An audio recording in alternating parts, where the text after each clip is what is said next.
1748년 3월 북대서양의 한복판 어느 배가 폭풍을 만나 표류하고 있습니다. 이 배는 보통 배가 아닙니다. 노예 운반선이었어요. 아프리카에서 사람들을 잡아다가 유럽에 팔게 되는 최악의 죄악을 저지르는 배였습니다. 이 배의 선장은 존 뉴턴이라고 하는 분이었습니다. 거대한 폭풍으로 배가 표류했을 때 파도가 배를 덮쳤습니다. 선실에는 물이 차오르기 시작했습니다. 선장은 이제 끝이구나 라고 생각을 했어요. 그래도 좀 뭐라도 해보려고 갑판으로 뛰쳐나갔는데 그 순간 다른 선원이 자기 대신 갑판으로 뛰어나갔고 그 뛰어나갔던 그 선원이 큰 파도에 휩쓸려서 바다에 빠지는 것을 눈앞에 목격하게 됩니다. 여러분, 그때 이 선장의 심정이 어땠을까요? 내가 원래 저 자리였는데, 내가 원래 죽을 자리였는데. 이 사람은 평생 하나님을 조롱하며 그렇게 살아왔습니다. 그런데 그 순간 이 사람의 입에서 스스로도 놀랄 만한 다른 탄식과도 같은 고백이 터져 나왔습니다. 주여, 우리를 불쌍히 여기소서. 주님, 우리를 불쌍히 여겨달라라고 하는 그 단발마 기도의 소리가 존 뉴턴 선장의 입에서 나오게 됩니다.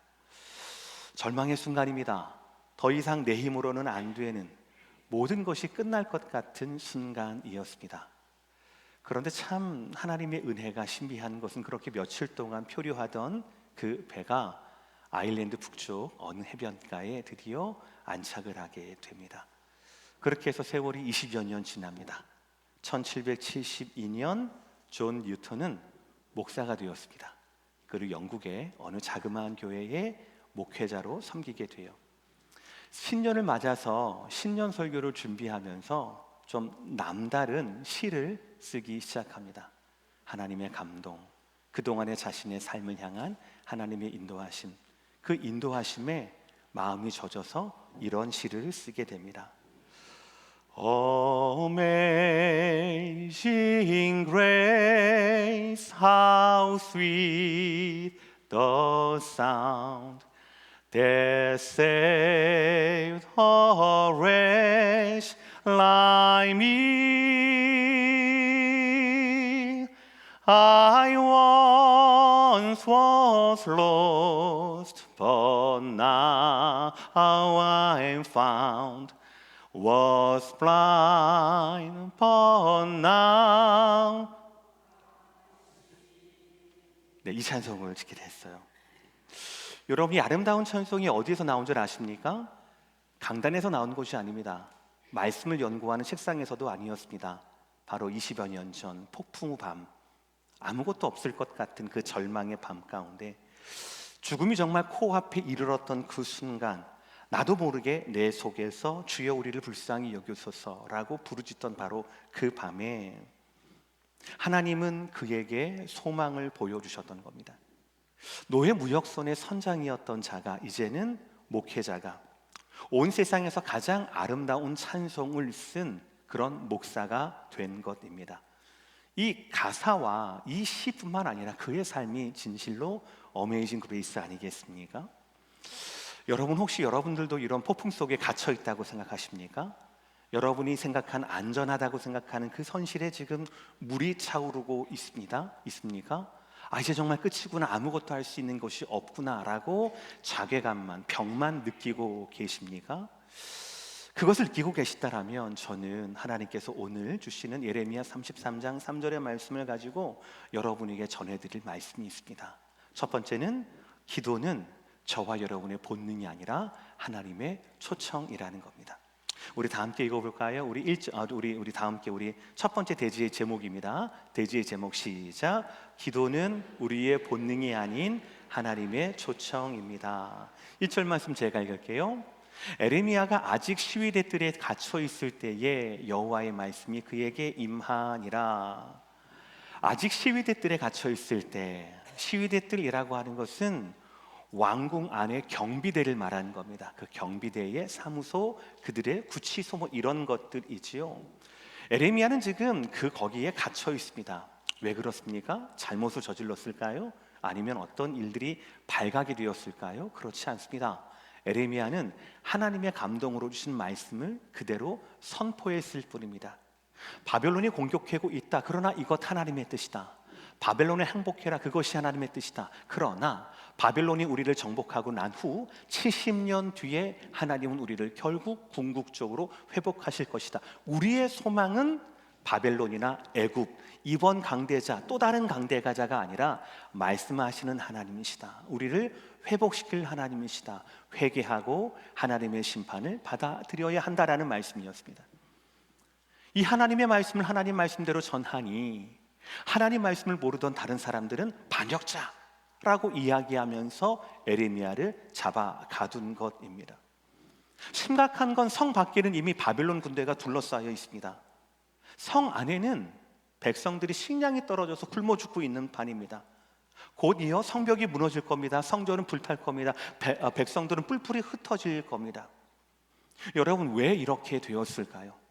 바벨론이 세서요? 아니요. 그들이, 이스라엘 백성들이 하나님의 언약을 잊었기 때문입니다. 그들은 하나님 대신 우상을 섬겼습니다. 불의를 행했습니다. 가난한 사람들을 마음대로 억압했습니다.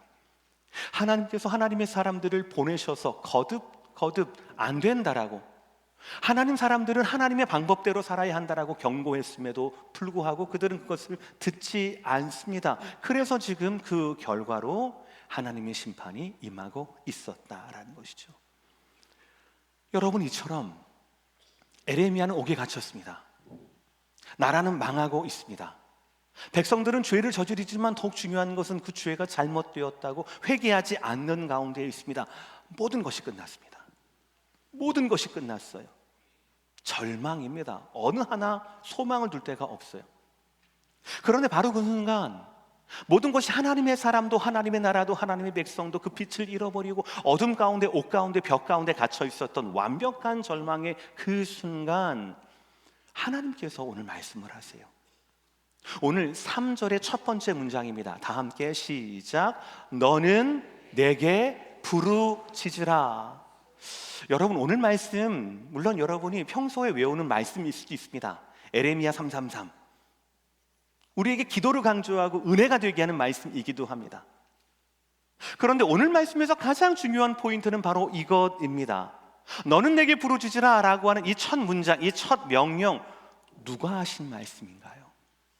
누가 하셨습니까? 이 말씀을? 여기서 너는 누구고 여기서 나는 누구입니까? 너는 누구예요? 에레미야입니다. 우리입니다. 절망 가운데 빠져 있는, 답을 잃고 헤매고 있는 바로 저와 여러분입니다. 그런데 나는 누구입니까? 하나님이셔요. 기도는 우리의 본능이 아닙니다. 살려주세요. 하나님, 부처님 살려주세요라고 부르짖는 우리의 본능의 발로가 아닙니다. 하나님 언약 백성을 향한 하나님의 그 기도는 하나님의 명령입니다. 하나님의 요청이에요. 살기 위해서 발버둥 치는 우리의 기도가 아니라, 기도는 하나님의 초청에 응답하는 저와 여러분의 순종이라는 거예요. 그래서 여러분들, 기도는 여러분이 할 수 있는 선택 가운데 하나가 아니라 반드시 응답하고 반드시 해야 하는 우리의 순종의 몫이라는 겁니다. 믿으시면 아멘 하시길 바랍니다. 모든 것이 끝났고 모든 것이 닫혀버렸던 그 절망의 상황 가운데 하나님은 우리에게 한 줄기 소망을 주시는데 무엇이라고요? 너는 내게 부르짖으라 라는 말씀인 거예요. 너는 내게 부르짖으라 라는 말씀이에요. 다시 말씀드려요. 기도는 우리의 본능이 아닙니다. 하나님의 초청에 대한 우리의 응답인 겁니다. 우리 마음속에 기도든 선한 일이든 찬송이든 예배든 성찬이든 헌신이든 봉사든 섬김이든 그 모든 선한 일을 행하시는 분은 우리의 양심과 우리의 깨끗한 무언가가 아니라, 조금 더 높은 교육과 수준 높은 뭔가가 아니라, 저와 여러분의 믿음 같은 것이 아니라 우리 안에 선한 일을 행하시는 바로 하나님이시다라는 거예요. 이거를 먼저 기억하셔야 합니다. 빌립보서 2장 13절 시작. 너희 안에서 행하시는 이는 누구라고요? 하나님이라고요. 현대사회는 조금 더 나은 내가 되기 위해서 발버둥 치라고 이야기합니다. 만들어진 내가 아니라 자기 개발할 수 있는, 뭔가 좀 나아질 수 있는 그런 나를 위해서 몸부림치라고 얘기합니다. 공부하라고 하고 투자하라고 하고 즐기라고 이야기합니다. 그러나 성경은 그렇지 않습니다. 우리는 하나님이 사랑하시고 하나님을 닮은 유일한 피조물이라고 말씀을 합니다. 그러니 우리는 하나님의 계획대로, 하나님의 지문대로, 하나님의 형상과 모양을 닮아가는 그 길로 저와 여러분이 들여야 한다는 거죠. 그리고 이미 하나님은 우리 안에 선한 일을 시작하고 계시다라는 사실이요. 믿으시면 아멘 하시길 바랍니다. 그러니 여러분의 인생이 지금 폭풍 가운데 있는 것처럼 느낍니까? 여러분의 삶의 상황이 지금 감옥 가운데 있는 것처럼 느낍니까? 여러분 이민 생활 20년, 30년, 40년 하면서 어렵지 않은 때가 있었습니까? 살만해서 살아본 분들이 계십니까? 그렇지 않거든요. 때마다 힘들었어요. 늘 힘들었습니다. 늘 위기였어요. 그러나 지나가 보니까 어떻습니까? 하나님의 은혜, 은혜가 아닌 것이 하나도 없었다라는 것이 바로 저와 여러분의 삶에 대한 고백입니까? 고백이지 않습니까? 항해를 지나올 때는 언제 폭풍우가 올까? 구름 조금만 보여도 아이고 비바람인가 보다, 태풍인가 보다, 우리의 마음이 들썩들썩하지만 결국 항해를 온전하게 이루시게 하는 분은 누구예요? 여러분의 능력? 아니요. 우리 안에 계신 선한 일을 시작하신 누구라고요? 하나님이시라고요. 우리의 인생이 폭풍이 아니에요. 그것처럼 보이는 거죠. 우리의 인생이 감옥이 아니에요. 감옥처럼 보이는 거죠. 우리 인생이 답이 없다고요? 아니요. 답이 없는 것처럼 보이는 거죠. 그러나 그럴 때에라도 하나님은 너는 내게 부르짖으라라고 말씀하세요. 그 말씀을 통하여 우리 안에 하나님은 기도를 요청하시고 기도에 순종하도록 은혜의 자리로 저와 여러분을 초청하신다라는 사실입니다. 사랑하는 성도 여러분, 폭풍과 어둠과 감옥과 상황을 보지 마시고 하나님이 나에게 무엇을 원하시는가? 하나님이 나에게 무엇을 명하시는가를 잘 살피셔서 본능으로서가 아니라, 위험을 벗어나기 위한 기도가 아니라 하나님이 인도하시는 대로의 기도의 길로 순종하시기를 주의 이름으로 축복합니다. 기도는 본능이 아니라 하나님의 응답이라는 것, 여러분 꼭 기억하십시오. 두 번째 진리는 이것입니다. 너무나 당연한 건데요. 시작. 하나님은 부르짖는 자에게, 제가 이렇게까지 했는데 그렇게 읽으실 거예요? 다시 한번 읽어봅시다. 시작. 하나님은,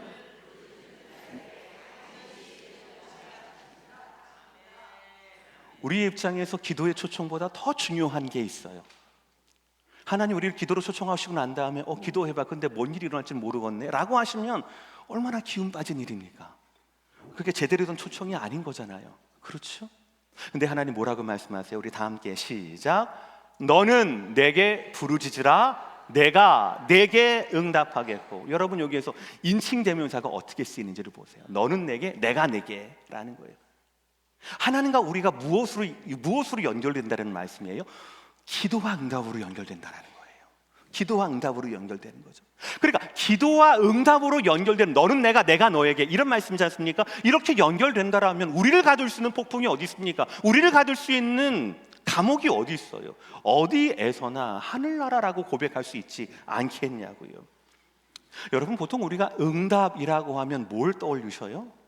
질문에 대한 답변일 수도 있습니다. 그리고 요청에 대한 회신일 수도 있겠죠.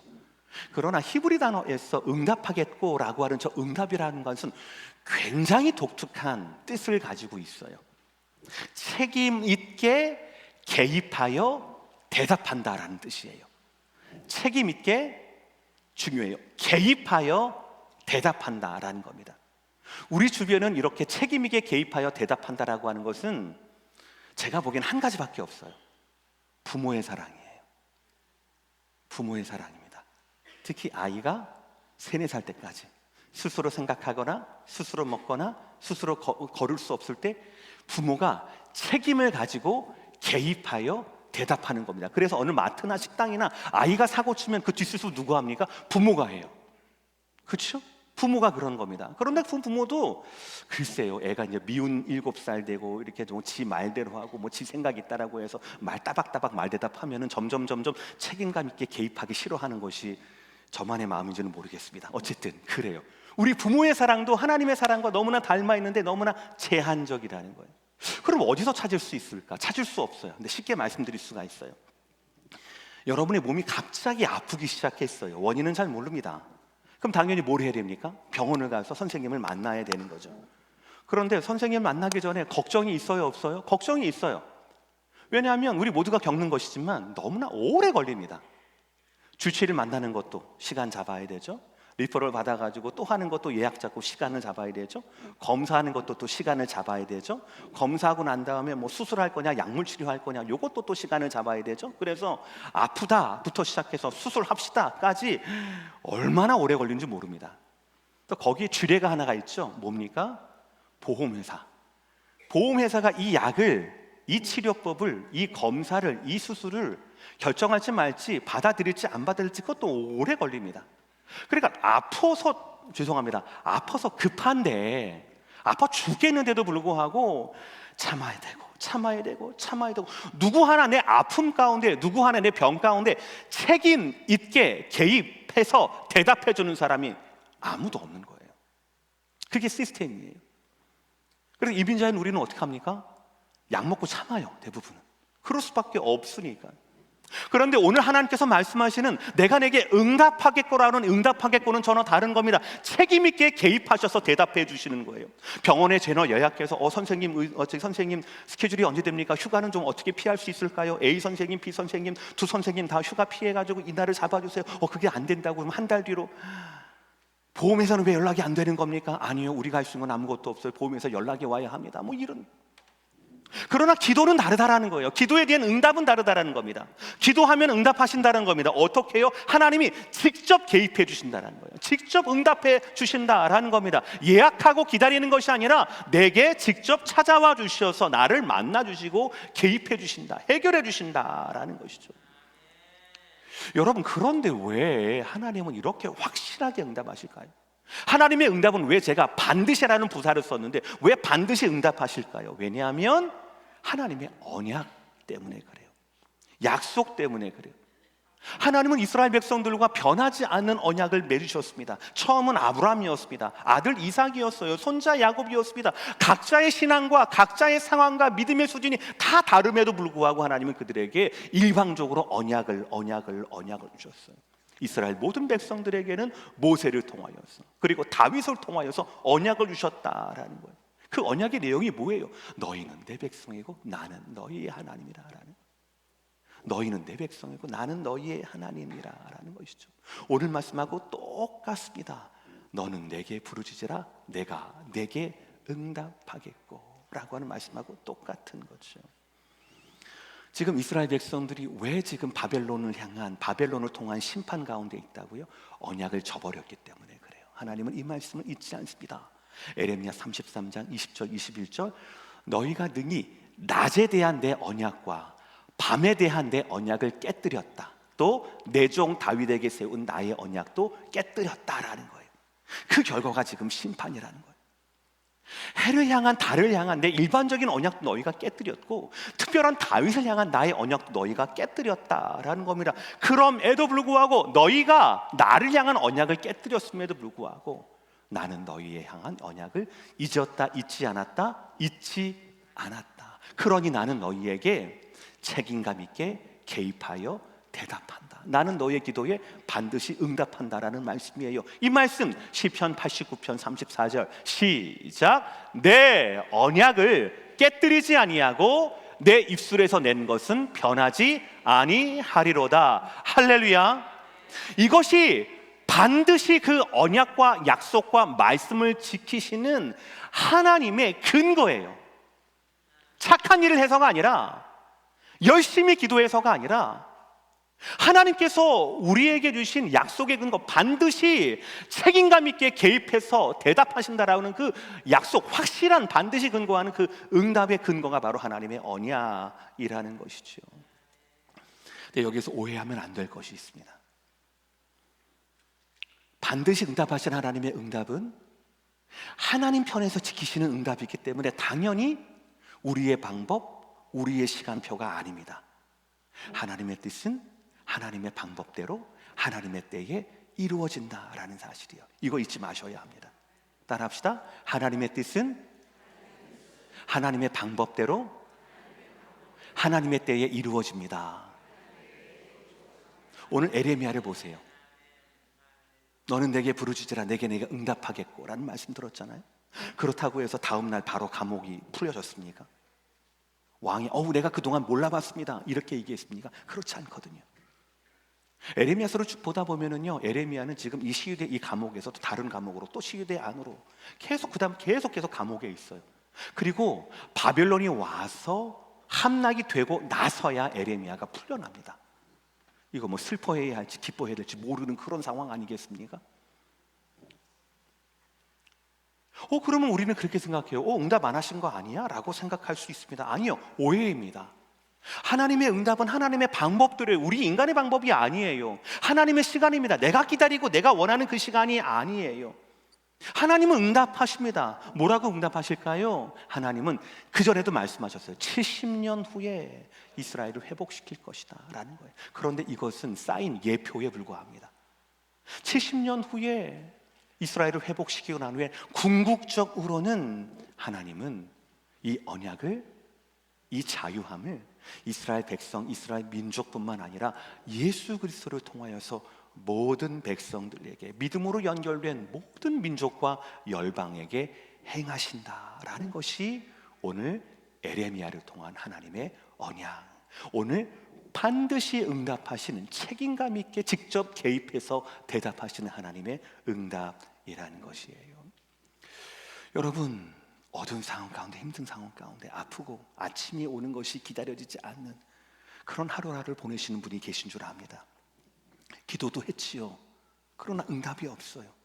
그러나 여러분 포기하지 마시길 바랍니다. 기도가 우리 본능의 발로가 아니라 하나님의 초청에 의한 우리의 응답이라면, 우리가 그것을 믿는다라면 이미 기도하는 그 순간부터 하나님은 우리 안에서 역사하시는 거예요? 역사하시지 않는 거예요?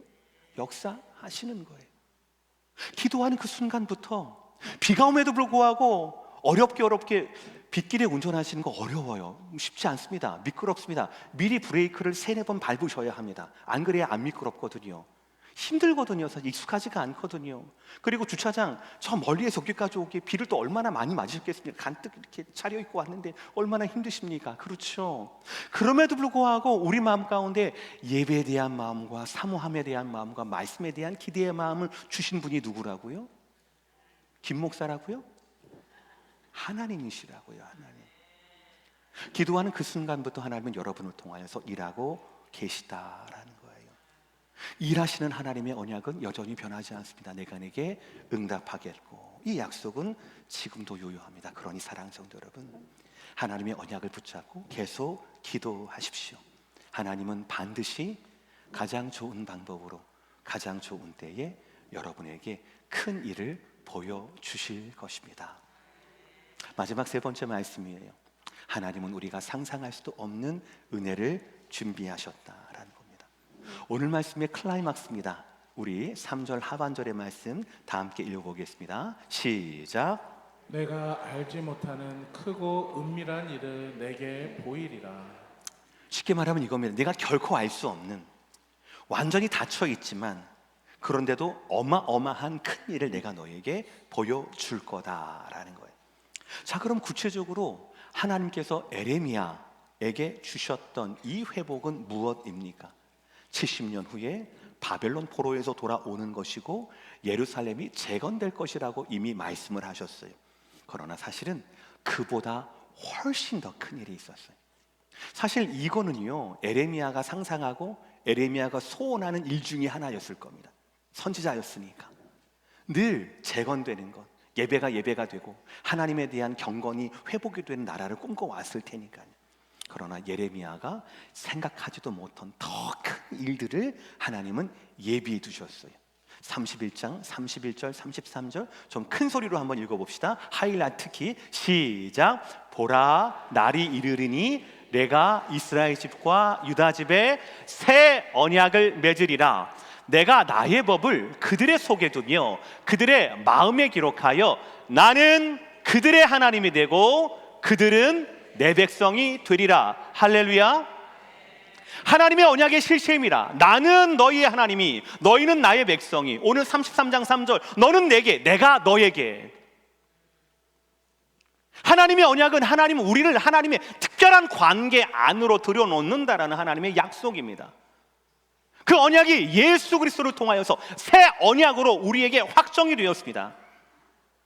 그래서 우리는 우리의 DNA 아브라함 1%도 안 들어있지만 우리가 믿음으로 말미암아 어떻게 되었습니까? 하나님 백성이 되었습니까? 하나님의 자녀가 되었습니까? 하나님의 자녀가 되었어요. 더 이상 하나님을 두려워하고 하나님 뵈면은 내가 죽을까 봐 얼굴을 가렸던 그들이 아니라 어디에 있든지 간에 하나님의 그 자리와 하나님의 날개를 그리워하게 되는 하나님의 자녀가 되었다. 하나님을 누구도 아버지로 부를 수 없었지만 하나님을 아버지로 부를 수 있는 특별한 언약의 대상이 되었다. 그것이 어떤 언약이라고요? 바로 새 언약이라고요. 새 언약은 단순히 나라가 회복되는 것이 아닙니다. 그저 예전처럼 괴로움이 없던 날로 그때가 좋았지 라는 되돌아가는 것이 아니요, 완전히 새로운 피조물이 되는 겁니다. 완전히 새로운 신분을 입는 겁니다. 그리고 뭐라고 해요?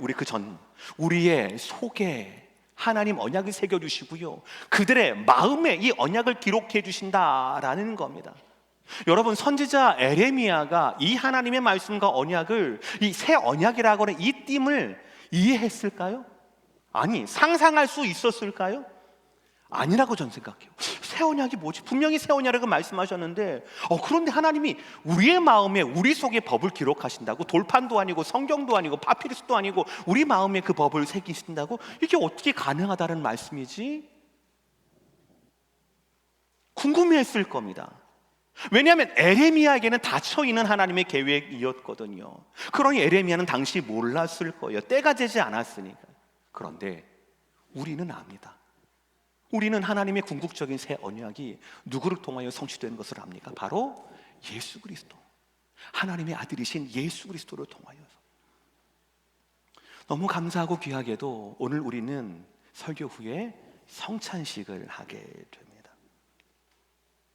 처음 성찬을 마련하셨던, 제정하셨던 예수님께서 그 성찬의 자리에서 뭐라고 하셨어요?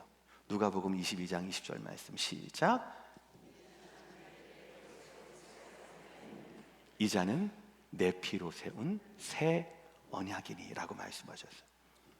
에레미야가 예언했던 그 언약이, 그 새 언약이 600년이 지난 후에 예수 그리스도를 통하여, 특별히 예수 그리스도의 그 죽으신 피를 통하여서 우리에게 완성이 되었다라는 것이죠. 이것이 33장 3장 마지막 크고 은밀한 일이에요.